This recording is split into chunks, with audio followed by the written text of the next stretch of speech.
The Wild Project. ¿Qué es el Bicycle Day? Oh, esta ¿Y por historia qué es es muy tan bonita. importante? Esta historia es muy bonita.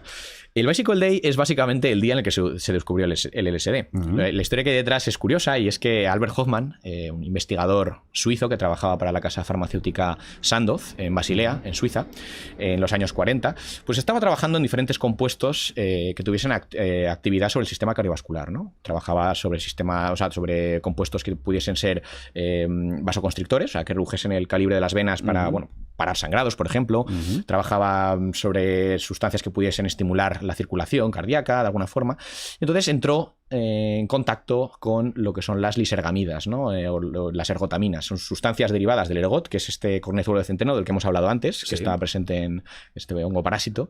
Y estas sustancias tienen acción, como he dicho antes, a nivel cardiovascular, porque son capaces de reducir el calibre de las venas y si tomas una dosis muy alta puede generar esa gangrena que hemos dicho. ¿no? Que no interesa. Que no interesa. Pero si se utiliza de una forma dirigida, o sea, controlada, podemos hacer que... Un viajecito, ¿no? Un viajecito, bueno. Lo que él buscaba básicamente era que la gente no sangrase, por ejemplo, si tenía una herida. Pero también, el LSA. Sí, el LSA, pero también compuestos que acompañan a esa sustancia, ¿no? Vale. Que tienen ese potencial de ser vasoconstrictores. Entonces empezó a trabajar con estas sustancias, ¿no? Y de hecho creó una sustancia sintética, derivada de este LSA, que se llamaba LSD-25. Se llamaba LSD-25 porque era el número 25 de la serie de sustancias que había creado él. O sea, él estaba creando varias, la 1, la 2. Claro, se la dan a los animales para ver qué pasa, no sé qué. Y esta en concreto, el LSD-25, pues no hizo nada así raro que le interesase a él, entonces pasó. La dejó. Esto fue en el año 1939. Pero unos años más tarde, en el año 1949 concretamente, no, perdón, 1943, perdón que me equivoco con esto, sí que tuvo un interés en recuperar esta sustancia que había dejado abandonada ahí en su cajón y la volvió a sintetizar, el SD25. Y mientras estaba probando a hacerla y para dársela a algún animal, de pronto se sintió muy raro. Empezó a sentirse como ligero, le entró risa, veía como colores a su alrededor y se le pasó. Fue una cosa como de unos pocos minutos. Pero él la había probado en sí mismo. No lo había probado. Pero luego llegó a su casa y dijo, ¿qué ha pasado aquí? O sea, ¿por qué de pronto he vivido esta experiencia tan extraña? Y entonces empezó a pensar y dijo, a lo mejor, de alguna forma, yo, no sé, entraba en contacto con la sustancia. A lo mejor, no sé, una gotita me ha caído en el dedo, a lo mejor un aerosol, que es una partícula muy pequeña de líquido, la he respirado sin querer, no sé. Entonces, él, como muy intrigado, esto había sido el 16 de abril de 1943, muy intrigado, decidió 3 días después, el 19 de abril de 1943, probar conscientemente una pequeña cantidad de esa sustancia que había sintetizado, ese LSD-25. Una sustancia que para nuestros estándares actuales en farmacología, estándares de aquel momento, perdón, era muy pequeña, o sea, porque eran 250 microgramos, es decir, una cuarta parte de 1 miligramo. Él dijo, bueno, o sea lo que sea, esto no me va a hacer nada, seguramente. Pues a día de hoy sabemos que eso es una dosis muy alta del LSD, 250 microgramos. Muy alta, ¿no? Son 2 tripis y medio prácticamente, o sea, es un montón. Entonces él se lo tomó esto y entonces empezó a encontrar rarísimo. Empezó como a ver que el mundo se movía, los colores. Entonces le pidió por favor a su asistente de laboratorio que le acompañase a casa en bicicleta, porque en aquel momento estaban en plena Segunda Guerra Mundial, 1943, no se podían utilizar vehículos a motor para uso civil, entonces tenían que moverse en bicicleta, ¿no? Entonces cogieron la bici y se fueron a casa en todo el pico del viaje psicodélico. Entonces él estaba... Ese viaje en bicicleta debió ser impresionante. Claro. Luego ya estaba flipando ahí, luego ¿no? ya él en casa tuvo un momento de mucho miedo, lo pasó muy mal, pensaba que se iba a morir, pidió a su vecina que le trajese leche, porque la leche se utilizaba para bloquear la absorción estomacal de determinados venenos. Entonces él pensó, me estoy intoxicado, voy a beber leche a ver si consigo como antídoto, ¿no? No le hizo nada, pero bueno, llegó la vecina, se pensó que era una bruja, se asustó muchísimo. Pero luego cuando ya empezó a bajar el efecto, empezó a disfrutar mucho de la experiencia, ¿no? Y de hecho él relata en su diario al día siguiente que cuando se despertó, que se sentía muy bien. O sea, de hecho él describe que parecía que el mundo había sido creado hace poco, que todo estaba vibrante, todo bonito, todo parecía fresco. Entonces se sentía muy, muy bien. Este hecho histórico, que pasó el 19 de abril de 1943, se empezó a festejar como el Día de la Bicicleta. Se le llama así, es el descubrimiento del LSD. Y lo curioso es que este Día de la Bicicleta acabó percolando, digamos, a lo que es la cultura general. Y el Día de la Bicicleta, a nivel mundial, se celebra el 19 de abril. La gente, salen noticias en las televisiones diciendo, hoy hay una carrera ciclista, no sé qué, para celebrar el Día de la Bicicleta. Lo que la gente no sabe es que está festejando el cumpleaños del LSD, Claro, el cumpleaños no del saben, descubrimiento si todos del LSD. de la carrera van más chutados que uno va para el revés y no se entera, ¿sabes? No, pero es una historia curiosa saber muy curiosa. que el Día Mundial de la Bicicleta, donde hay carreras ciclistas, que no sé qué, en realidad el origen de ese día es por el descubrimiento del LSD, por el cumpleaños del LSD. También es cierto que en los últimos años la Naciones Unidas decidió que no quería que esto fuese así y puso un día la bicicleta, otro día en julio, no sé qué, y se lo ha cargado un poco, pero hasta hace 2 o 3 años el Día Mundial de la Bicicleta, cuando todos los ciclistas salían con las bicis y había carreras ciclistas, era el cumpleaños del LSD. Es un poco la demonización que hablábamos, ¿no? De las drogas, supongo que ha querido desmarcarse Claro, lógicamente. De un descubrimiento científico, porque esto sí que no deja de ser un descubrimiento científico. Totalmente. Además, creo que él vivió hasta los 100 años o 102. ¿Y él consumía habitualmente LSD durante toda su vida? Él toda su vida, de hecho, escribió un libro muy interesante que se llama Mi hijo problemático, My Problem Child, que habla un poco de toda la historia del LSD y de cómo pues él había tenido siempre esta sensación de que esta sustancia iba a cambiar el mundo de alguna forma, iba a tener un uso, y de hecho lo tuvo, porque en los años 50, bueno, sobre todo en los 50 y 60, hippie, ¿no? La época hippie, después de su descubrimiento del LSD, el LSD tuvo usos lícitos muy importantes. O sea, consiguió que realmente fuese una sustancia que tuviese usos, sobre todo en investigación y en tratamiento de determinados trastornos mentales, funcionó muy bien. Podemos contar la historia que sigue al Día de la Bicicleta, que es básicamente que Sandoz, la empresa farmacéutica, empezó a probar un poco esta sustancia en otras personas y dio cuenta de que todo el mundo, pues, vivía experiencias muy intensas y demás, y entonces empezaron a buscarle un uso a esta sustancia, en plan, ¿de qué uso puede tener? Y de hecho, regalaron viales a diferentes universidades y centros de investigación, en plan, a ver si se te ocurre algo que pueda ser que se pueda hacer con esta sustancia, alguna utilidad, ¿no? Y en esos años se empezó a utilizar mucho en universidades como lo que se llama un psicotomimético o psicótico mimético, o sea, una sustancia que es capaz de, en teoría, emular una psicosis.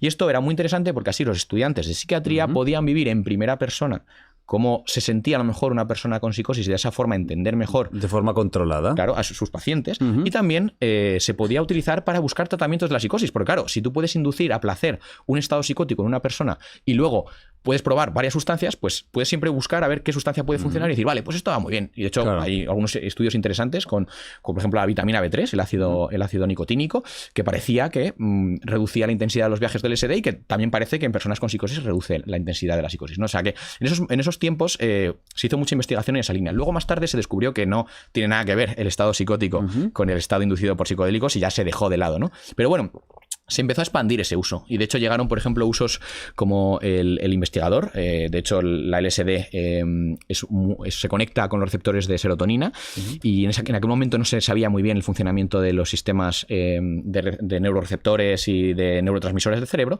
y gracias un poco al LSD también vino el descubrimiento de la serotonina y del sistema de la serotonina. O sea que empujó mucho a la ciencia en esa dirección.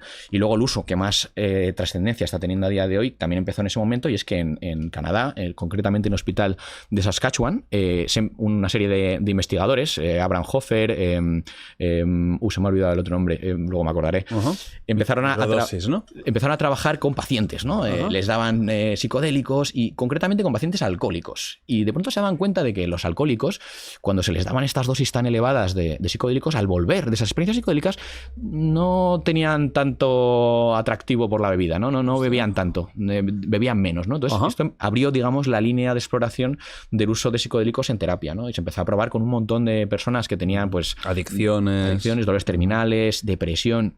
Y funcionó bastante bien. De hecho, hay grandes ejemplos históricos de personas de los años 50 que tomaron psicodélicos en terapia y que les fue muy bien. Por ejemplo, Cary Grant, el actor americano súper famoso, era una de las grandes figuras de Hollywood que había vencido, no sé si alcoholismo o depresión, por un uso controlado de psicodélicos en entorno clínico. Claro. Luego, cuando hablemos del LSD en concreto, te voy a preguntar, porque pinta muy bien, ¿por qué hoy en día es considerada una droga peligrosa. Evidentemente es ilegal en casi todo el mundo. En todo el mundo. En todo el mundo. Sí. No hay ningún país que la tenga legalizada. No, bueno, en Suiza ha habido un conato de autorizar uso médico, pero actualmente creo que no es una cosa muy extendida, es una cosa muy especial que se autoriza en algunos pacientes, en algunos terapeutas, pero no es... Pero sigue siendo ilegal. O sea, a día de hoy el LSD es una sustancia totalmente prohibida, con aura de peligro, etcétera. Te preguntaré, porque al final lo que estás comentando, todo pinta muy bien, ¿no? Como una cosa para ayudar. Con la cocaína más... Y si quitamos lo que sería el porro, ¿no? Sí. Más típicas, cocaína, MDMA, M. Sí. Son las dos que más circulan, que te puedes encontrar en casi cualquier contexto, de pasta, de no pasta, de fiesta. Mucha diferencia de edades, la puede consumir alguien más mayor, alguien más jovencito. ¿El M exactamente qué es? Estamos hablando de que es un empatógeno. Efectivamente. Y que de hecho es las que hay menos, ¿no? Por lo que veo, son sustancias muy especiales. Hay muy pocas moléculas que cumplan los criterios, digamos, de ser empatógenas, ¿no? ¿Y esto qué hace? El M, la sensación como de bien, de euforia, de estar alegre, ¿cómo funciona y qué es? Bueno, a nivel cerebral, bueno, a nivel molecular, el MDMA es una anfetamina, es lo que se llama una feniletilamina, es decir, tiene una estructura como de anfetamina. De hecho, es 3,4-metilendioximetanfetamina, de ahí viene el MDMA. Y esta sustancia lo que hace es, cuando entra en el cerebro, hace que las neuronas liberen grandes cantidades de serotonina, también de dopamina, de noradrenalina y de oxitocina. Que no sé. Esto es cojonudo, esto es lo mejor, ¿no? Vámonos, ya tráeme aquí. Que como psicólogo sabrás que la oxitocina es una sustancia muy relacionada con el vínculo. Sí. Y con el vínculo del bienestar, con la conexión humana, sobre todo. La oxitocina la liberan, por ejemplo, mucho las madres cuando tienen hijos. Ayuda también a la lactancia. La libera mucho cuando se forman parejas sexuales también. Sí, justo. Además, es de la relación sexual cuando se empieza a liberar oxitocina, que genera ese vínculo que luego, por ejemplo, porque el amor al principio está muy relacionado con la dopamina, con la intensidad, con la energía, y poco a poco va transicionando más a la oxitocina, que es como la estabilidad, el vínculo afectivo profundo. Entonces, estas sustancias que libera el MDMA en el cerebro hacen que la experiencia de esta sustancia no solo sea una experiencia a nivel recreativo como muy divertida para la gente, ¿no? De mucha alegría, de bailar, de tal, sino que además tiene elementos emocionales muy intensos. De hecho, el MDMA es una droga totalmente emocional, o sea, el efecto es muy emotivo, ¿no? La gente, pues... Del buen rollo, ¿no? El buen rollo, el cariño, la gente se abraza en la pista de baile, te quiero, tío, no sé qué. Luego... te permite sentir la música como muy, muy profundamente, fluir mucho con ella, da energía, porque en el fondo es una anfetamina también, pero también genera cierta sensación como de calma o de bienestar, que también está muy relacionada luego con el efecto que tiene en terapia, ¿no? En terapia se utiliza para el tratamiento fundamentalmente del estrés postraumático. Permite que las personas que tienen traumas en su vida, que están ahí constantemente reviviendo, permite que acepten eso que pasó, que les ha traumado, ¿no? Permite aceptación, permite que la persona se perdone a una misma, se perdone, porque mucha gente que tiene traumas también tiene una gran carga de culpa por lo que sea que pasase.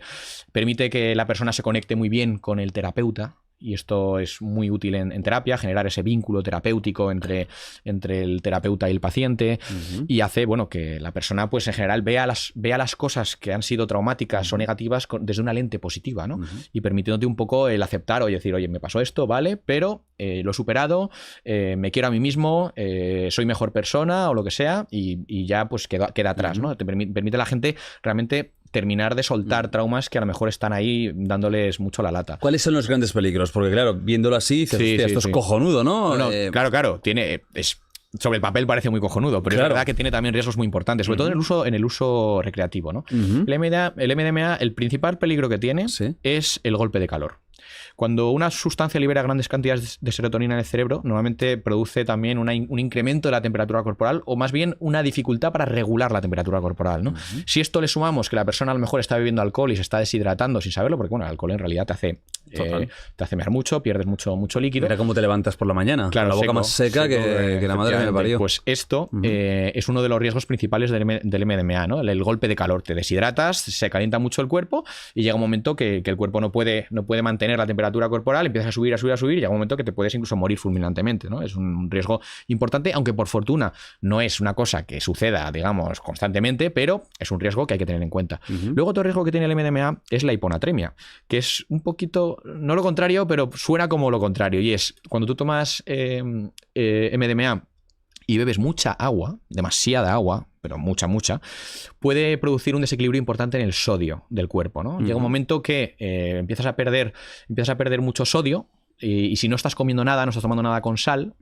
Por eso siempre en Energy Control recomendamos que si alguien ha tomado MDMA y está bailando y tal, que intente tomar algún Aquarius o algo de eso para también tomar electrolitos y sodio entre ellos, efectivamente. Si no corriges ese desequilibrio del sodio, puede producirse un edema cerebral, es decir, puede empezar a moverse líquido hacia el tejido nervioso del cerebro, se empieza a dilatar ese tejido, está contenido por el cráneo, y eso te puede llevar a una situación de incremento de presión intracraneal y te puedes tener una embolia, un ictus. Puedes morirte. También es bastante heavy, aunque esto sí que es rarísimo, no pasa casi nunca. Luego otro problema habitual del MDMA tiene que ver con el sistema cardiovascular, porque el MDMA, aunque sea un empatógeno, tiene efectos bastante estimulantes, ¿no? Entonces, todos los estimulantes siempre el peligro que tienen es a nivel cardiovascular. Ataca el corazón. Elevan la tensión arterial, elevan el ritmo cardíaco y eso puede precipitar lo que estás diciendo. O sea, un ataque cardíaco, incluso un accidente cerebrovascular, que se te rompa algún vaso sanguíneo del cerebro o que se desprenda algún coágulo o alguna plaquita de ateroma de las arterias y te obstruya un vaso sanguíneo a nivel cerebral, ¿no? ¿Es adictivo per se? No es una sustancia muy adictiva, pero yo creo... O sea, decir, primero, no podemos decir que no sea adictiva, porque sí que es adictiva, pero no es muy adictiva. Lo que sí que es adictivo en el caso del MDMA es el contexto, que es un poco hablamos como antes, ¿no? Cuando una persona se acostumbra a salir de fiesta, a tomar MDMA, a pasárselo maravillosamente bien, a no sé qué, a querer a todo el mundo, no sé qué, llega un momento que esa persona, la fiesta sin MDMA es como aburrida y triste, ¿no? Y en ese sentido, eso pasa también mucho con el alcohol. La gente se acostumbra a salir con alcohol y luego es como sal tú sin tomarte nada. Y complicado. Una cerveza en una copa. Y al final la gente, pues sí, puede salir, pero al final se convierte como una actividad menos entretenida, menos divertida para muchas personas. Ese es el tipo de adicción que tiene el MDMA. Por fortuna es una adicción que se puede atacar con relativa facilidad con cambios contextuales. Es decir, si una persona está pasándose con el MDMA porque se está tomando constantemente, pues basta que la persona empiece o cambie de grupo de amigos o deje de salir por la noche. Que por fortuna estos son cambios que llegan naturalmente en la vida. Es decir, la gente no sale toda la vida. Entonces llega un momento que, pues bueno, te haces más mayor, tienes hijos, lo que sea, y ya abandonas el mundo de la noche y ya abandonas el consumo. Claro. ¿Por qué? Porque hay una cosa muy importante en las drogas relacionada con su adictividad, que es su, digamos, polivalencia. Si una sustancia solamente sirve para el uso recreativo, como es el caso del M, abandonarla no es tan complicado porque no vas a estar toda tu vida metida en el mundo recreativo. Exacto. Pero si una droga es muy polivalente, como le pasa, por ejemplo, a la cocaína, que la puedes tomar para trabajar, para salir de fiesta, para estar con tus padres, para ir a cenar... ¿Cómo? ¿Para estar con mis padres? La gente la toma para todo, la cocaína. ¿Sí? Porque realmente no es una sustancia que tenga un efecto como tan notorio que es como que, te veo que estás súper puesto de coca. A ver, si has tomado mucha, sí. Pero si has tomado... Sí, pero es como ir de muchos cafés o mucha bebida energética. Al final, además, nuestra sociedad premia mucho esa especie como de hipomanía que tiene la gente que ha tomado cocaína. O sea, somos una sociedad como que nos gusta mucho estoy a tope, soy súper productivo, hago de todo, tal. Entonces, eso hace que la cocaína, pues en el fondo, sea una sustancia que puede acabar conquistando, digamos, diferentes facetas de tu vida y no te vale ya con no salir por la noche para dejar de consumirla. O sea, la gente que está tomando cocaína de forma importante puede dejar de salir por la noche, pero puede seguir tomándola en casa y seguir tomándola en tal. El MDMA no. O sea, en el momento que tú lo sacas, o sea, te vas del mundo de la noche, que por fortuna te digo que es un momento que en la vida siempre llega casi todo el mundo, habrá gente que seguirá saliendo con 60 años, pero... Ahí está, claro que sí, resistiendo como unos fenómenos. Pues entonces, en ese momento, la gente que tenía algún tipo de problema con el M nuevamente lo abandona. Que está muy de moda también. En este caso no como el fentanilo en plan drama y epidemia, pero sí de que mucha gente la usa, habla de ella, le gusta, le encanta, le cambia la vida. Estamos hablando de ayahuasca, del sapo bufo, del DMT, ¿no? Psicodélicos. Vamos a psicodélicos. Los psicodélicos puros o clásicos, que son los que tienen fundamentalmente molécula de Dios. La molécula de Dios, el caso del sapo, ¿no? Madre mía, ¿eh? DMT. Para empezar, DMT es verdad que lo tenemos en nosotros. Sí, el DMT es el acrónimo de dimetiltriptamina. Es una triptamina, como su nombre indica, igual que son, por ejemplo, la serotonina que tenemos en el cerebro, ¿no? De hecho, el DMT, como bien has dicho, se encuentra en pequeñas cantidades en el cerebro humano y de otros mamíferos. Todavía no está muy clara cuál es su función, si es que tiene alguna, o si es un subproducto de reacciones metabólicas del cuerpo, pero desde luego sí que sabemos que DMT hay en el cuerpo humano. ¿Es cierto que se sintetiza cuando nace, sigue a punto de morir, o eso es un poco literatura poética? Bueno, esto va un poco en la línea de lo que hemos hablado antes de la hipótesis del mono colocado. O sea, en realidad son hipótesis que pueden ser ciertas, porque tiene sentido el pensar que en ciertos momentos cumbre, ¿no?, de nuestra existencia, el nacimiento, la muerte, pueda haber de algún modo una liberación de DMT, porque si entendemos cuál puede ser la función del DMT, existen varias teorías al respecto, ¿no? Pero una de ellas, por ejemplo, dice, y es interesante porque esto va muy en la línea de un investigador que se llama Rick Strassman, que investigó mucho en los años 90 con DMT y que escribió el famoso libro de Spirit Molecule, la molécula espiritual, en alusión al DMT, que decía que, bueno, al final esos momentos cumbres son momentos en los que el cuerpo tiene que exponerse a una gran neuroplasticidad, a un aprendizaje acelerado, digamos, tanto si acabas de nacer, porque tienes que empezar a aprender del mundo que te rodea mucho, como si has estado a punto de morir, porque entonces necesitas realmente aprender para no repetir nunca esa situación, ¿no? Entonces, tendría sentido teórico que una sustancia que estimula la neuroplasticidad, o sea, un psicoplastógeno como el DMT, se liberase en esos momentos un poco para acelerar tu aprendizaje y tu adaptación a un entorno en el cual pues has estado a punto de morirte para que no vuelva a pasar, o acabas de nacer y necesitas adaptarte, ¿no? ¿Pero el DMT se sabe lo que hace? A ver, el DMT sabemos sobre qué dianas actúa, es decir, cuáles son los neuroreceptores que activa, por ejemplo, el 5-HT2A, que es el neuroreceptor más importante para los psicodélicos, o del que más se habla, y sabemos algunos de los efectos tanto fenomenológicos que produce en la persona, es decir, la experiencia subjetiva, el tipo de viaje que produce, como algunos efectos pues, más a nivel de redes neuronales, ¿no? ¿Qué pasa? ¿Qué se activa? ¿Qué se desactiva? ¿no? Pero todavía no está muy clara ¿cuál es ese uso, si es que lo tiene, del DMT en el cuerpo? El DMT natural, endógeno, digamos, el endógeno. ¿Qué tiene diferente el ayahuasca, el DMT, de otros psicodélicos? ¿Por qué se habla ahora muy específicamente de este? ¿Es algo casi, podríamos decir, tribal, porque proviene de ciertos ritos y en realidad es muy similar a otros que están en esta lista? ¿O tiene algo diferente? Pues primero aclarar que el DMT y la ayahuasca no es exactamente lo mismo y tiene una diferencia muy importante. El DMT, esta dimetiltriptamina, es esta sustancia psicodélica que es agonista de este receptor 5-HT2A, que lo activa y que desencadena efectos. Bueno, también es agonista de otros receptores, no solo de ese, pero bueno, que es como un poco el que más, por simplificar, es el más famoso generalmente. Pero también, en el caso de la ayahuasca, estamos hablando de DMT con otra cosa, y esa otra cosa es muy importante. Hablo de los inhibidores de la monoaminoxidasa. El DMT, si tú lo tomas por vía oral puro, no te va a hacer ningún efecto porque en tu estómago tienes unas enzimas que se llaman monoaminoxidasas, que lo destruyen, ¿no? Destruyen ese DMT. Entonces tú necesitas primero tomar una sustancia, o acompañando el DMT una sustancia que inactive estas enzimas y permita que ese DMT entre en la sangre y llegue a tu cerebro, ¿no? Y esta sustancia es lo que se llama un inhibidor de la monoaminoxidasa y es lo que está presente en la ayahuasca junto al DMT. De hecho, la ayahuasca tiene muchas plantas, pero generalmente son dos plantas, que son la Banisteriopsis caapi, que es una liana que tiene unas sustancias dentro que se llaman betacarbolinas y que actúan como inhibidores de la monoaminoxidasa.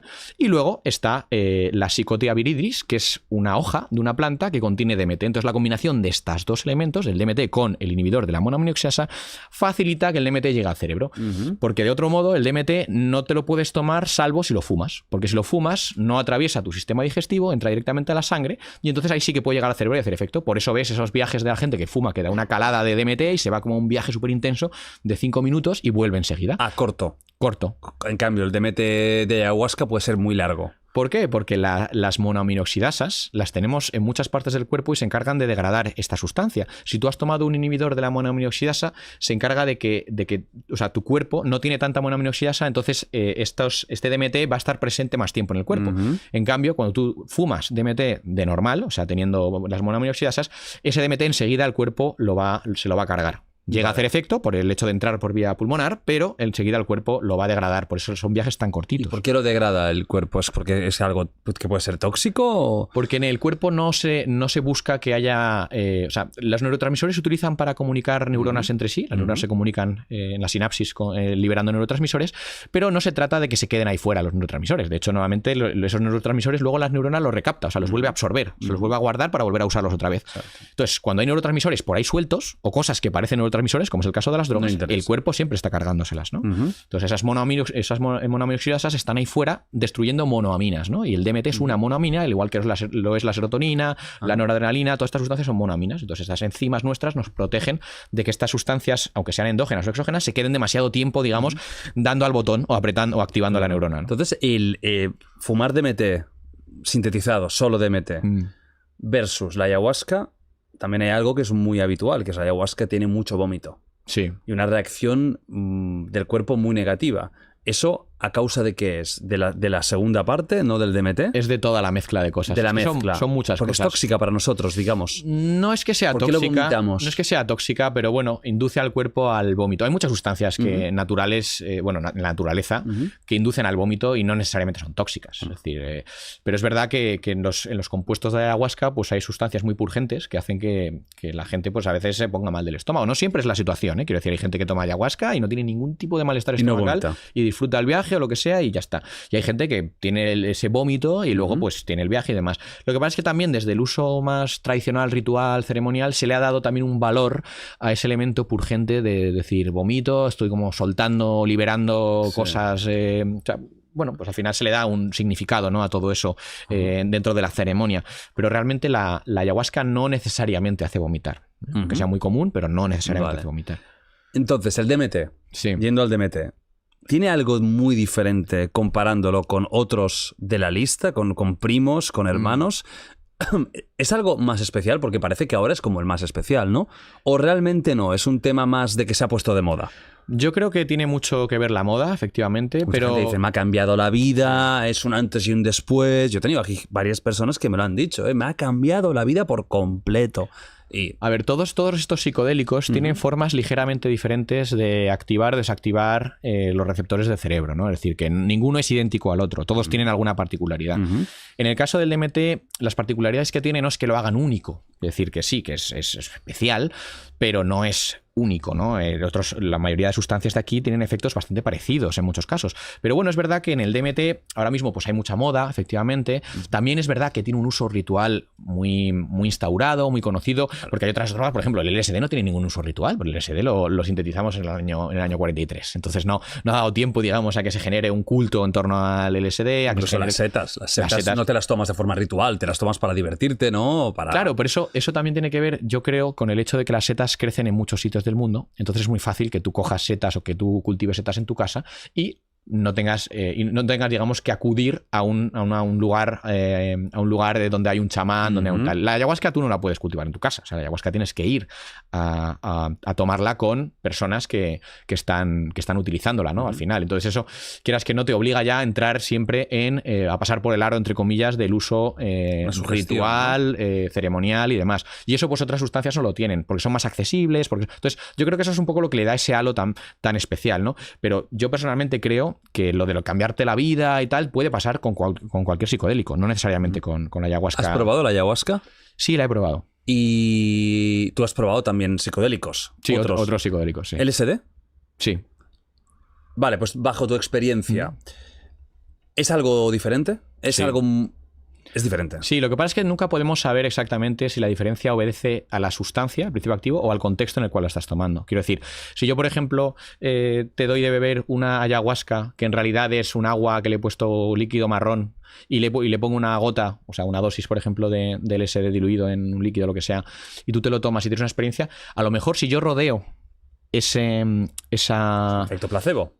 No efecto placebo, pero porque el efecto farmacológico está ahí. O sea, la experiencia psicodélica la vas a tener. Pero si yo rodeo todo eso del ritual de la ayahuasca, pues a lo mejor tú tienes una experiencia que a ti te parece que es lo que es la ayahuasca. Es decir, que al final hay mucho elemento que tiene que ver con el contexto. Entonces, si yo, por ejemplo, tomase ayahuasca en mi casa, tendría una experiencia muy diferente a si la tomase en la selva con un grupo de personas que llevan usándola mucho tiempo, con un chamán y tal y cual. Entonces, lo que trato de decirte es que al final la ayahuasca es la única sustancia psicodélica que te obliga, entre comillas, a pasar por el aro siempre de estar en ese contexto, porque no te la puedes tomar en tu casa. El resto, como te las tomas en tu casa, pues tus efectos o lo que vas a vivir con esa experiencia va a ser diferente. Más terrenales, ¿eh? Sí, yo personalmente creo que cualquiera de estos psicodélicos, si tú lo haces en un contexto bien preparado, bien controlado, con una cierta cosmovisión especial como la que puede tener una tribu de determinada zona, vas a tener una experiencia igual de intensa o de reveladora o de cambiarte la vida, ¿no? Es decir, no, yo creo que al final la clave con los psicodélicos, y ya esto ya lo sabían los que lo usaban en los años 50 y 60, la clave de los psicodélicos están en el set y en el setting, o sea, en cómo esté tu cabeza, cómo estés preparado, que tienes en tu mente y dónde estés en ese momento, ¿no? Ahí está la clave. ¿Y para ti qué diferencia notaste por eso?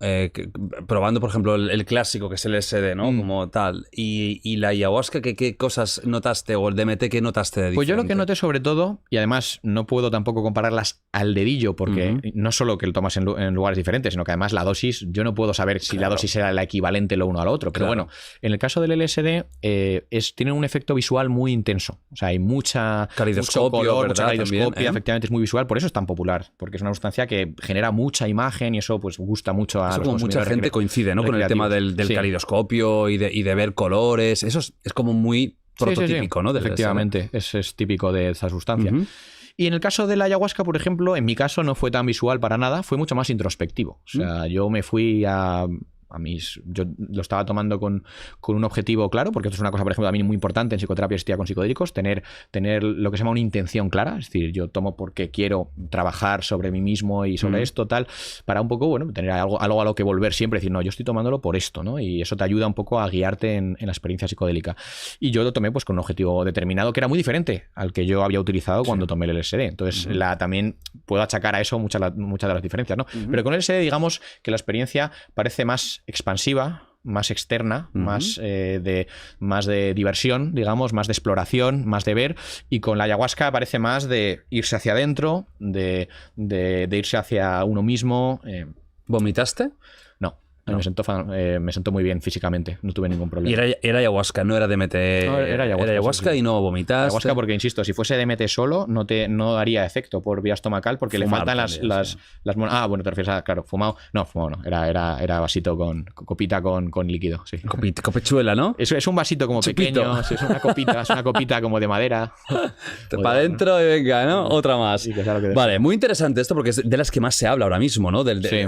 DMT, ayahuasca, sapo, o sea, se está hablando muchísimo porque mucha gente tiene experiencias, eso, quizás muy introspectivas, muy de cambiarle la vida, de un trauma que no sabían ni que tenían, de enfrentarlo, etcétera, ¿no? De hecho, aquí en España tenemos organizaciones que llevan mucho tiempo estudiando muy bien el tema de ayahuasca, ¿no? Como por ejemplo ICERS, aquí concretamente en Barcelona, o bueno, ahora el resto de sociedades como la Sociedad Española de Medicina Psicodélica o INAHUE también estamos muy interesados en toda la investigación en este ámbito, pero concretamente ICERS es una institución muy importante que lleva muchos años estudiando todo lo que son los psicodélicos de origen natural y tienen mucho trabajo hecho efectivamente con estas cosas que estás preguntando sobre la ayahuasca. Muy interesante lo que encuentran, ¿no? Porque además estudian mucho a las comunidades de consumo, que no es lo mismo que una persona que toma un día, sino gente que tiene un consumo pues de vez en cuando y demás, pero que viven en una comunidad en la cual están en contacto con esto.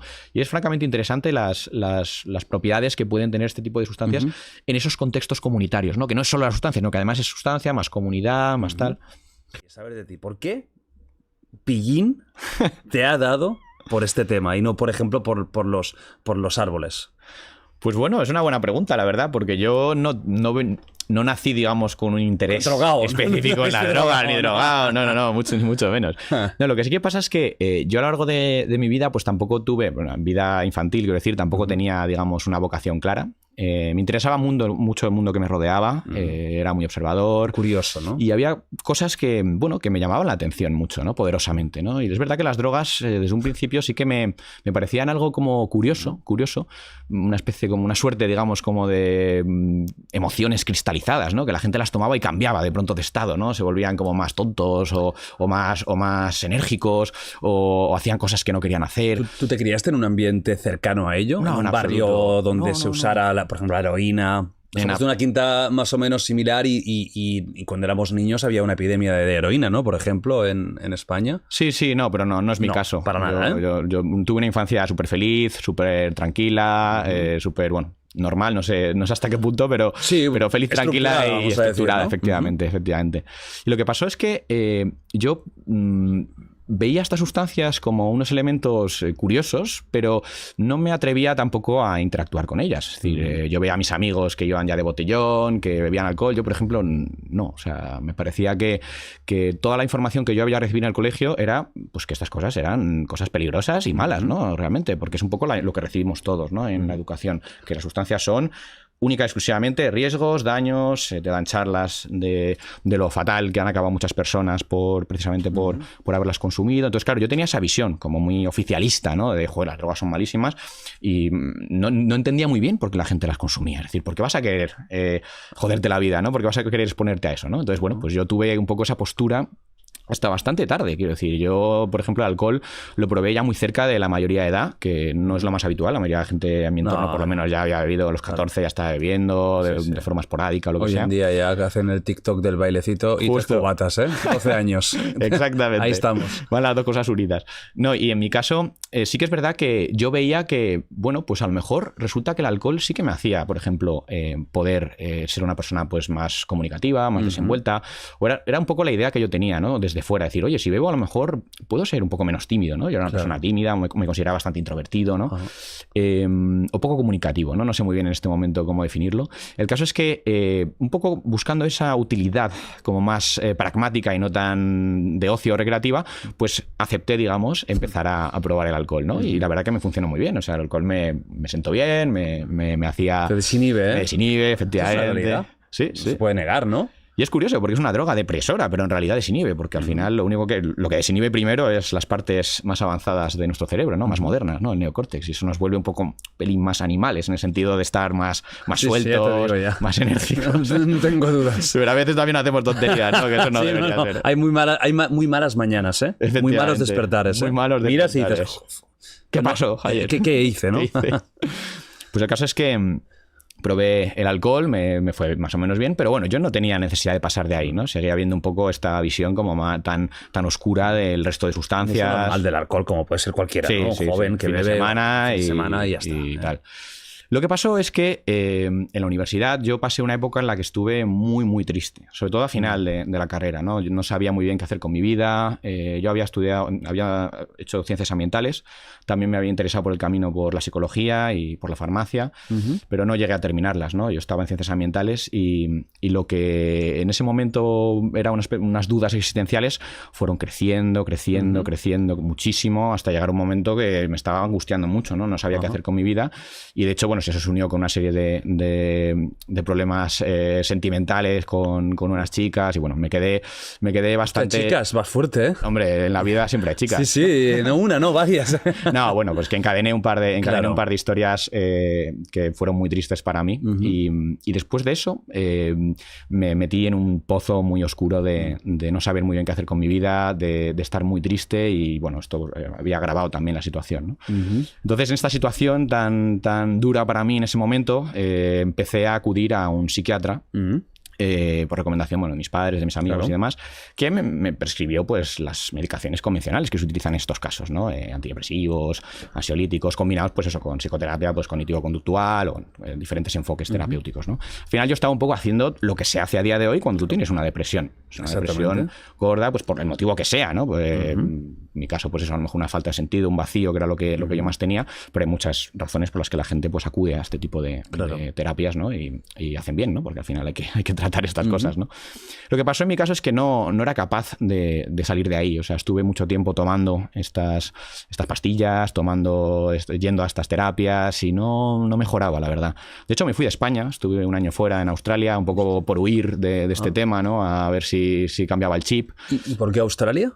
Bueno, yo quería un sitio que fuese soleado. Y lo más lejos posible. Lo más lejos posible, y sobre todo un sitio en el que pues pudiese poner un poco todos los ingredientes que supuestamente hacen mejorar a una persona, ¿no? Un contexto, por un país en el que entendiese más o menos el idioma, por el inglés, quiero decir, un sitio que tuviese un buen clima, bueno, pues como quien se iba a un balneario antiguamente. La gente habla muy bien de Australia. Sí, como es un país, a nivel de vida. Es un país fantástico. Es un cualquier animal te puede... O sea, la naturaleza te puede matar asesina, en cualquier momento.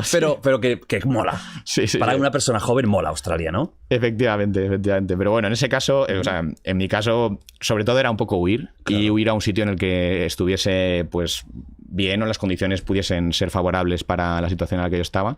Y aproveché para hacer allí un máster, que la verdad que me costó muchísimo, porque en ese estado mental en el que yo estaba, la verdad que lo de estudiar era imposible. De hecho, estuve a punto de dejarlo muchas veces, pero bueno, la vergüenza de que mis padres me hubiesen pagado ese viaje y volverme, digamos, sin nada, ¿no? De vacío, me hizo empujar todo lo que pude y con lágrimas, pero lo saqué, ¿no? Qué bueno. El caso es que al volver a España me di cuenta de que no había mejorado nada. O sea, vuelves igual. Volvía igual, o sea, seguía estando metido en este pensamiento, ¿no? En esta forma de ver el mundo, en esta rumiación, ¿no? Que ahora se llama, en la forma de darle vueltas al mismo pensamiento constantemente. Y en esta situación, un buen amigo mío me dijo, oye, Antón, tú ya le has dado muchas oportunidades a la farmacopea legal. Hostia. ¿Por qué no te atreves a darle alguna oportunidad a la farmacopea ilegal? Y entonces yo empecé a investigar en estos temas. Y además recordé que mis padres me habían regalado un libro, era el libro de Antonio Escotado, el gran filósofo español. Me hubiera encantado traerlo. Murió hace poco, pero es un fenómeno. Es fantástico. Bueno, yo ahora estoy quedando mucho con su hijo para hacer vídeos con Jorge Escotado y tiene un canal fantástico de divulgación de su pensamiento. Y al final lo que un poco había aprendido con ese libro era el uso que él daba a estas sustancias, o la historia de la humanidad también vista desde la óptica de las drogas, que es muy interesante ver cómo la humanidad pues, ha tenido una relación enorme con las sustancias desde el principio hasta prácticamente nuestros días, y seguimos teniendo, aunque a veces no seamos conscientes, ¿no? Bueno, no, lo que decías tú, alcohol, tabaco, que son drogas que nadie, casi todo el mundo usa. Todo el mundo, por supuesto, las drogas recreativas típicas, cocaína, cannabis... O sea, que hay poca gente que no se drogue de nada.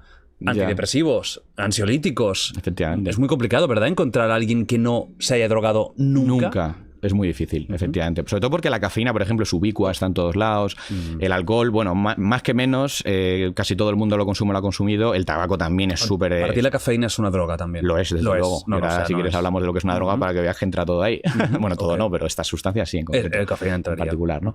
Entonces, yo un poco con lo que había aprendido en este libro, que a mí me interesaba un montonazo, como te he dicho, el tema de las drogas en general, pero a raíz de estos conocimientos prácticos que da Antonio Escotado acerca de cómo, primero de cómo él ha tenido esa relación con las sustancias y luego de cómo estas sustancias han tenido una importancia capital en el desarrollo de la cultura actual, ¿no? de la humanidad tal y como la conocemos, sabía de la existencia de estos usos terapéuticos, concretamente las drogas psicodélicas, ¿no? Que es a lo que estaba haciendo referencia mi amigo con eso de darle una oportunidad a la farmacopea ilegal, ¿no?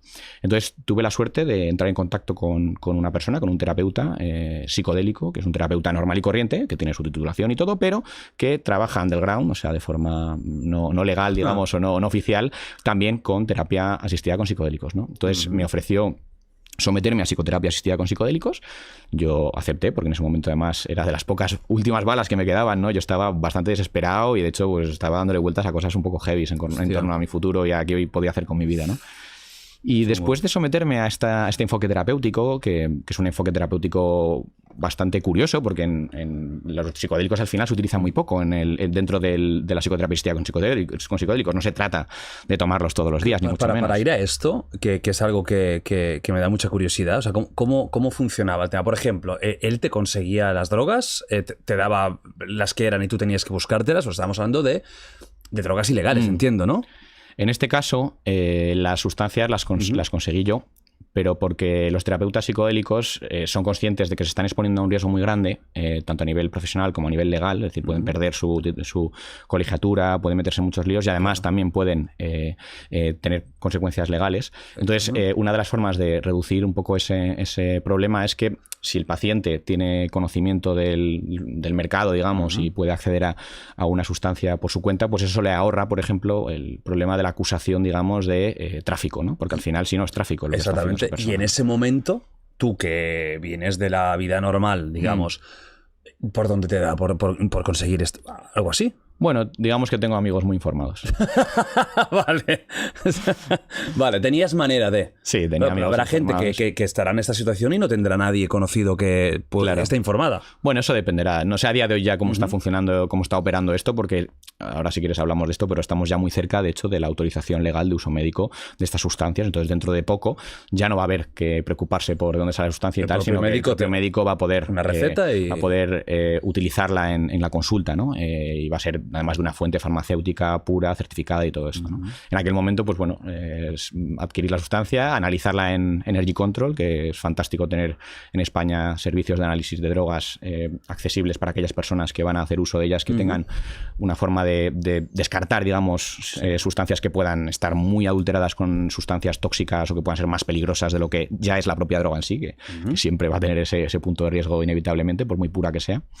Y bueno, me sometí a este enfoque terapéutico en el cual, pues bueno, te preparan para la experiencia, te enseñan un poco cómo manejar la ansiedad por si aparece, miran que no tengas ningún tipo de trastorno, digamos, psicótico latente, ¿no? Que no hayas tenido, pues a lo mejor problemas en tu familia cercana de gente con psicosis o con esquizofrenia, con trastorno bipolar, para un poco descartar que puedas tener, digamos, episodios psicóticos durante la experiencia.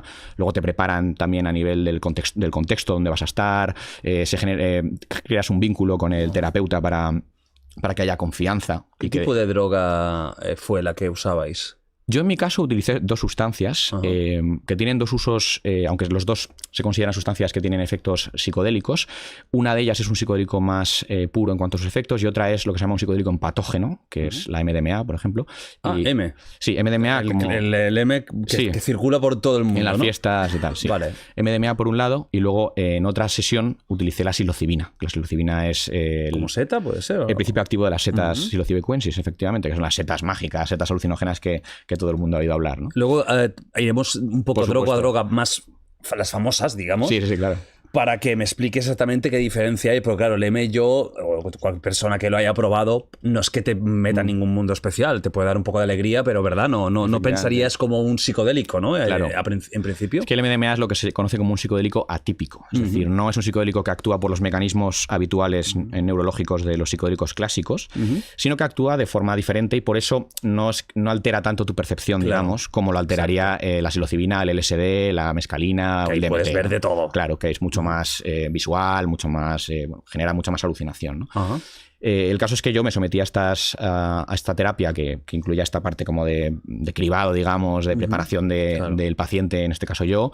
Después una sesión en la cual tú tomas la sustancia y estás bajo el efecto de la sustancia en un entorno tranquilo, controlado, bajo la vigilancia del terapeuta en todo momento. O sea, tú no estás solo. No estás solo y tampoco estás interactuando con el terapeuta. Es decir, en ese momento no se hace la psicoterapia viene después, ¿no? En el momento de o antes y después, digamos, pero durante no. Durante la persona simplemente está pues en su mundo, digamos, ¿no? De hecho, se invita a la persona a la introspección, a mirar hacia adentro, a sumergirse un poco, y un poco de ahí van saliendo un montón de realizaciones, de ideas, de epifanías, de descubrimientos, que bueno, luego si quieres hablamos de eso más, pero que forman parte de la experiencia psicodélica. Muy interesante, ¿eh? No sé si querrás hablar o no, pero yo te pregunto, ¿eh? O sea, el tema personal. En tu caso, que tenías como una crisis existencial muy importante, un vacío absoluto, ¿no? Supongo que no sabías dónde ir. Él, antes de tomar las sustancias, ¿te comentaba algo al respecto? Que intentaras encontrar algo que te hiciera ilusión? ¿O por dónde iba en tu caso, por ejemplo? Bueno, la preparación de las experiencias psicodélicas normalmente obedece primero a darle a la persona herramientas para que pueda controlar situaciones que puedan ser difíciles, o de ansiedad o de malestar, ¿no? De hecho, hay un digamos, un eslogan, bueno, eslogan, no, perdón, un mantra que utiliza... Un eslogan al entrar. No. Pásatelo de puta madre, amigo. Hay un mantra que es muy que lo utiliza uno de los investigadores más importantes del mundo de psicodélicos, se llama Bill Richards, que es trabaja en Johns Hopkins University, que es uno de los centros de investigación más importantes. Que no es un colgado, que la gente tenga la imagen de un chamán. Centro de investigación biomédica más importante del mundo, de los más importantes, Johns Hopkins University, y este es uno de los investigadores jefes ahí de la división de psicodélicos, ¿no?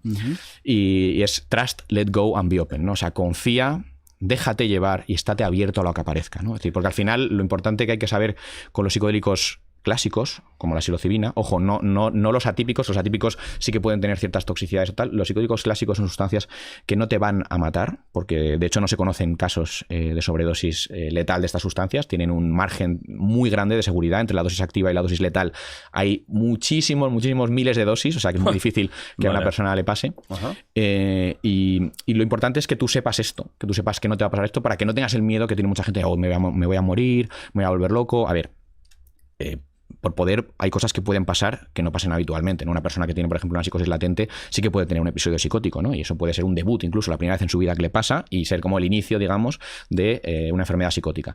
Pero si la persona no tiene trastornos psicóticos latentes, si la persona está bien preparada, si está en un contexto controlado, este tipo de cosas, por ejemplo, no pasan casi nunca o nunca. De hecho, en los últimos años de investigación clínica ha habido un montón de administraciones de psicodélicos a personas en pacientes, a pacientes en entornos controlados, y todavía no se han dado, digamos, este tipo de efectos negativos perdurables o muy gordos, ¿no? De momento, lo más que pasa en investigación es que una persona pues tiene un mal viaje, una experiencia un poco de ansiedad, de miedo, pero no pasan normalmente de ahí, ¿no? Sí, lo que mucha gente, y yo incluido, yo siempre he tenido mucho miedo de los psicodélicos por el quedarte pillado, ¿no? Claro, y que todo el mundo tiene un amigo que se ha quedado pillado desde una mala experiencia y... Es comprensible que ese miedo exista, y es sano también que exista, en el sentido de que también, seamos realistas, el consumo de drogas de cualquier tipo es una actividad de riesgo, y no podemos nunca pensar que hay una forma 100% segura de hacerlo, porque no existe. Es decir, tampoco existe la forma 100% segura de coger una moto. Claro. O sea, es decir, yo puedo ponerme el casco, pues saberme las señales de tráfico perfectamente, y sí, estoy minimizando los riesgos de que me pase algo malo, pero no lo estoy eliminando jamás. Claro. O sea, te puedes morir con el casco más caro del mundo, en la carretera más bonita del mundo y con la moto más moderna del mercado, ¿no? Entonces, la preparación va siempre orientada a eso también, y también orientada a que el paciente sepa un poco qué esperar de la experiencia, ¿no? Es decir, qué va a pasar, que sepa también que los elementos que se va a encontrar en su experiencia forman parte de esa persona misma, es decir, que no vas a ver cosas que de algún modo también a veces reflejan elementos que tú tienes dentro. O sea, vas a ver cosas que a lo mejor te dan miedo, vas a ver puertas, vas a ver cosas, y que tienes que ir con curiosidad y con valentía y con interés de, oye, pues explorar la experiencia, ¿no? Vivirla. Y luego ya vendrá más tarde el momento de coger esas ideas, esos conocimientos, esos descubrimientos, y trabajarlos en terapia, ¿no? Porque lo importante es que después de la fase de la experiencia psicodélica, que como te digo es una experiencia en la cual estás con un antifaz puesto en los ojos, unos cascos con música, con un antifaz, unos cascos con música, tumbado en un sofá, con el terapeuta o terapeutas al lado, por si acaso te sientes mal y necesitas que te reconforten, que te digan unas palabras y que te ayuden un poco a calmarte.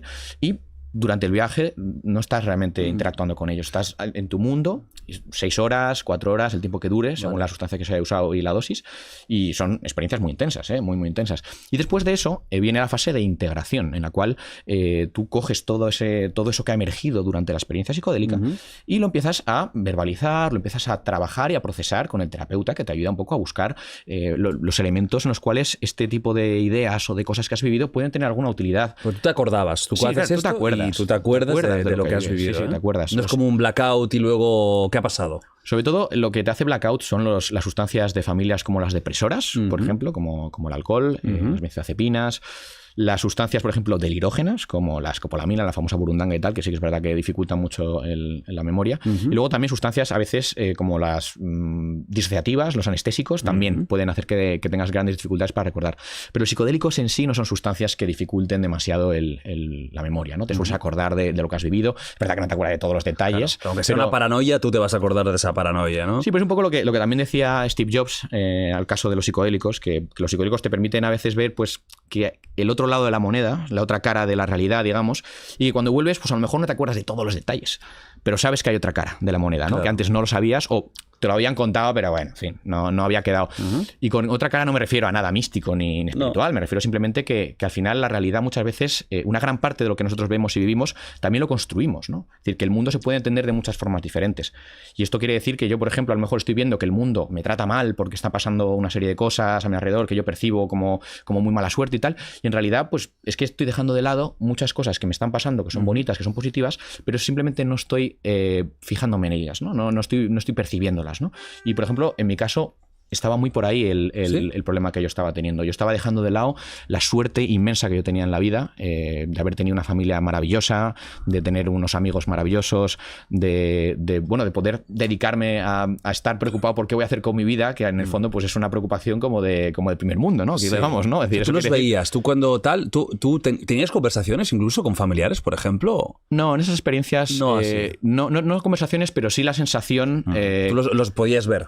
podía ver, sobre todo sentir que hacía mucho tiempo que no sentía un poco el amor y el cariño de toda la gente que me rodeaba, el amor que yo también tenía por ellos y que en esos momentos pues lo tenía tapado en tonterías de mis preocupaciones, de mis cosas, y me estaba dejando un poco de lado elementos realmente importantes, realmente bonitos y que son un poco en los que yo tenía que fijar, digamos, mi recuperación o mi mejoría, ¿no? Entonces, más que ver, sientes, ¿no? Yo sentía. ¿En tu caso? Ver, pues bueno, puedes incluso construir las imágenes, tienes mucha capacidad para construir imágenes cuando has tomado un psicodélico y estás con los ojos cerrados, construir imágenes de personas, de cosas, pero no, digamos, no he tenido conversaciones con ellos, de sentarme con ellos a hablar, ¿no? Hay gente que lo ha tenido, es decir, eso depende también mucho del... Porque cada experiencia psicodélica es diferente de la anterior, o sea, ahí no es, por ejemplo, como tomarse una copa que más o menos sabes el efecto que te va a hacer. Exacto. Y tal. Aquí realmente las experiencias son muy variopintas y no existen dos experiencias psicodélicas iguales, ni en la misma persona, ni usando la misma sustancia, ni con la misma dosis.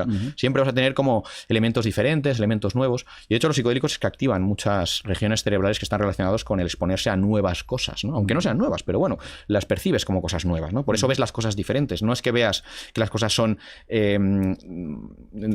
diferentes en cuanto a la geometría que tienen, ¿no? Sino que las ves como con ojos diferentes, como la primera vez que las viste, ¿no? La primera vez que ves una mesa, dices, oye, no sé, ¿esto qué es? ¿No? Y luego ya ves, te acostumbras a ver la mesa, ya sabes lo que es, y entonces ya creas el concepto de mesa en la cabeza, ¿no? Y siempre que te enfrentas, a ver una mesa, automáticamente se activa ese concepto. Pues cuando tomas un psicodélico, ves la mesa, pero es como si la primera vez, como si fuese la primera vez que la ves. Entonces como que te parece como muy novedosa, ¿no? Pues nunca me había parado a pensar que las mesas podrían tener 3 patas. ¿Y no se te hizo largo? Porque son horas. No se me hizo nada largo.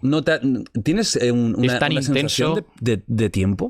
¿De paso del tiempo o no demasiado? Sí que notas, o por lo menos sobre todo al final ya cuando está bajando la experiencia eres mucho más consciente y mucho más capaz de entender el paso del tiempo, porque el tiempo se deconstruye también en tu cabeza, claro, bajo el efecto del realmente, ¿no? Deja de tener sentido, o sea, no entiendes el concepto de tiempo y de hecho se producen como sensaciones de que no sabes muy bien eso cuánto tiempo ha pasado o si una cosa ha pasado después de la otra o ha pasado antes, o sea, es muy difícil el entender el tiempo, ¿no? En ese estado. Luego ya cuando se empieza otra vez las piezas, digamos, del puzzle se están volviendo a colocar porque el efecto de la sustancia va bajando, vuelves ya a entender el paso del tiempo y ya a lo mejor ahí dices, bueno, pues ya es verdad que hemos pasado un montón de horas, joder, tal. Es como los sueños, ¿no? Que los sueños son cortísimos y puede dar la sensación de horas y horas. Sí, efectivamente. O sea, cerebralmente va, ¿no? El cerebro va a otra sí, línea. Está en otro universo. Está en otras cosas, no tanto en el tema del tiempo lineal, ¿no? Como lo entendemos en nuestra conciencia ordinaria en el día a día, ¿no? Claro. En tu caso, entonces, estas experiencias, cuando terminan, tú hablas con el terapeuta hablaste, ¿no? Sí, claro,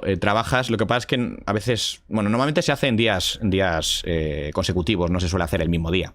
Pero se hace lo que se llama un proceso de integración, que es un proceso más como casi de psicoterapia más convencional, ¿no? En el cual trabajas, pues bueno, a ver, en el cual pues ahondas más en el problema, en las cosas que te han emergido, buscas también establecer si hay algún tipo de correlación o de cosa que sea útil para tu vida de lo que has vivido, ¿no? De lo que has experimentado. Entonces, bueno, lo que pasó también es que después de esta experiencia que para mí fue tan positiva, yo me ventilé, digamos, esa depresión. O sea, ya no volví a estar mal. O sea, se acabó de la noche a la mañana. Y eso fue para mí muy impactante, porque yo venía de haber estado eso en tratamientos pues, como los que tiene todo el mundo a día de hoy, con ansiolíticos, con antidepresivos, que tienes que ir todas las semanas a una horita con un terapeuta, a hablar, no sé qué, que es muy lento todo, que luego tienes bajones muy fuertes, tal. Yo en mi caso fue como espectacular. O sea, y en este sentido tampoco quiero hacer extrapolable mi experiencia a la de otras personas, porque tampoco se trata aquí de dar a nadie falsas esperanzas de esto te va a curar así tal, pero en mi caso sí que fue, digamos, un cambio radical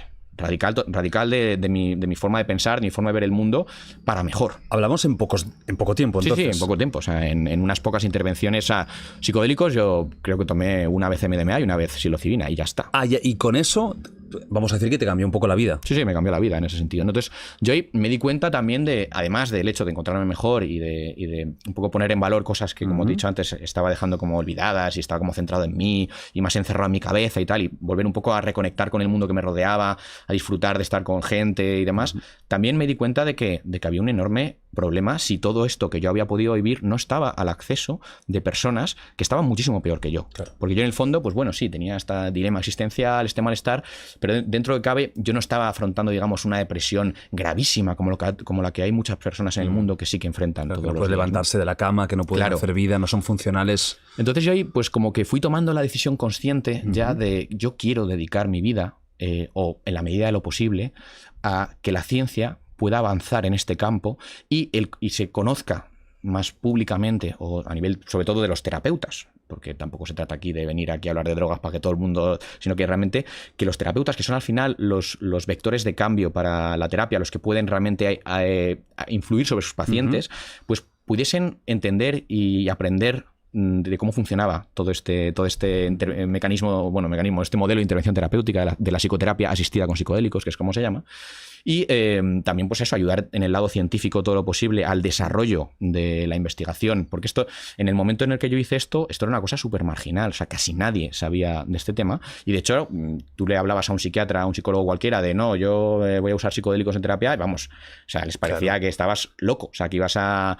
Y ya había personas en España que ya estaban trabajando en esto, ¿no? José Carlos Bouso, Jordi Riba, Magí Farré, había un montón de personas que llevaban muchos años trabajando en esto, pero... Un poco apestados, ¿no? Bueno, por la comunidad. Sí, la verdad es que eran cosas que desgraciadamente para la importancia que está teniendo a día de hoy todo este campo, en aquel momento pues no les estaban tampoco haciendo mucho caso, ¿no? Y a mí me ha dado también una pena terrible, porque digo, esto es revolucionario, esto puede cambiar la forma en la que tratamos trastornos de salud mental que a día de hoy están por todas partes y que no estamos consiguiendo tratar con los tratamientos convencionales que se están ofreciendo generalmente, ¿no?, a la mayoría de las personas. Y decidí un poco como embarcarme ya más en la línea de aprender sobre drogas de forma ya más seria, no ya el interés que había tenido a lo largo de mi vida, ¿no?, sino realmente aprender, ¿no? Y en este sentido, pues hice el máster en psicofarmacología y drogas de abuso de la Complutense en Madrid, me metí en Energy Control como voluntario, que se aprende muchísimo en Energy Control. Que luego hablaremos de Energy Control, ¿no? Importante. Porque es muy querido y muy criticado. Sí, ¿no? lógicamente. Porque por un lado algunos dicen que blanquean las drogas, sí, ¿no? Porque están validando el uso, sobre todo la gente que quiere eliminarlas del mundo. Claro, pero es que ahora creo que eso es muy... hay muchas cosas que decir al respecto, pero sí, claro, efectivamente hay gente que obviamente no comulga, digamos. Yo aquí he hablado de noticias, las típicas noticias de y el libro guía esencial de renacimiento psicodélico. Aquí os dice cómo tomarte... No, pero está muy bien porque realmente este libro que has escrito de alguna forma engloba muchas de las cosas que hablaremos hoy, ¿no? Sobre todo a nivel de psicodélicos. Los psicodélicos fundamentalmente. Los tratamientos y todo. Pero mucha gente se ha escandalizado cuando hay los típicos folletos que se dan en la Comunidad de Madrid o en Barcelona de cómo drogarse. Bien. En el sentido de, oye, si vas a hacerlo, ta y ta. Lo que no quiero que olvide la gente, bueno, ya, si quieres hablamos ya más en profundidad de eso ahora cuando lleguemos a la reducción de riesgos o daños, si quieres que abramos el melón, pero tampoco quiero que la gente olvide que esos folletos que se dan normalmente se dan a unas personas que ya se les ha dado previamente mucha información, o sea, es decir, es dirigido, no se reparten por la calle en plan de, hola, ¿cómo drogarse? No están pegados ahí en... Claro, no, se dan en espacios de fiesta a personas que han preguntado por sustancias generalmente y que ya han pasado un poco de la información que viene a decirles que no consuman drogas, ¿no? Es decir, esa gente que ya ha tomado la decisión de que va a consumir sí o sí, que da igual lo que le digas, a esas personas es a las que normalmente van dirigidos los materiales sobre el tema más práctico de la reducción de riesgos y daños, que es como se llama este enfoque, ¿no? Reducir daños. Lo primero siempre es la prevención, claro, pero si la prevención falla, no vas a seguir dándole el mismo mensaje a una persona que ya sabes que va a lanzarse a eso, ¿no? Luego hablaremos de eso, ¿eh? Hablaremos de